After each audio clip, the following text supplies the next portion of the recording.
Not approaching a full year since the collapse of the condominium at Surfside. We all hope to at least have some partial answers into what the likely cause was for the 12-story building that suddenly crumbled overnight. But as our Katie LeGrone explains, 12 months later, those questions are still far from being answered.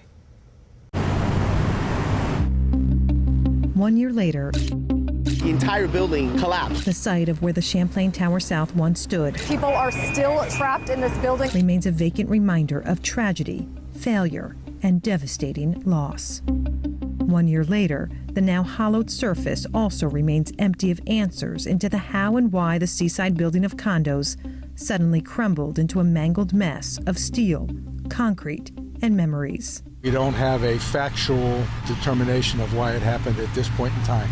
Alan Kilsheimer is a world-renowned structural engineer hired by the town of Surfside to independently investigate what caused the 40-year-old condo to come down. It's certainly one of the most frustrating from a complexity standpoint.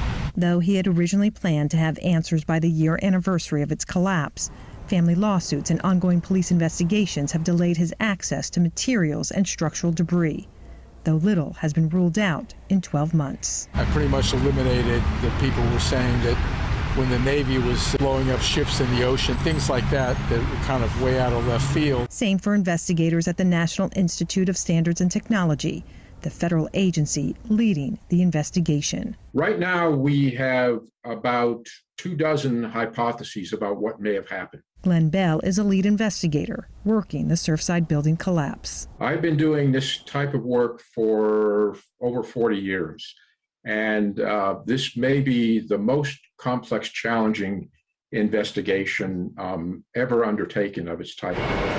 To date, teams have cataloged and analyzed materials, measurements have been taken, 3D imaging created for future scrutiny. Invasive testing comes next, which means cutting into concrete and steel for clues. Interviews with witnesses, first responders, and anyone else who may have seen, heard, or known something is ongoing and welcomed. But it's completely gone.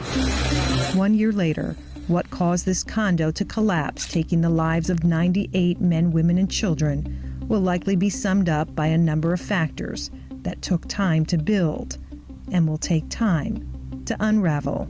Everyone wants answers to these questions for good reason. You know, it's challenging for us because we have to do a thorough investigation, and that's going to take some time. I made a promise to the people of Surfside that I would figure out what happened so I can tell people, if you see this kind of a thing in your building, then you need to get somebody else to look at it pretty quickly.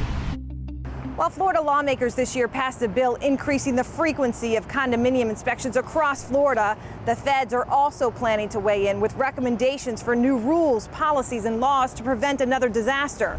Those recommendations not expected until the fall of 2024, about a year after they released their findings on what caused this deadly collapse. I'm Katie LeGrone reporting.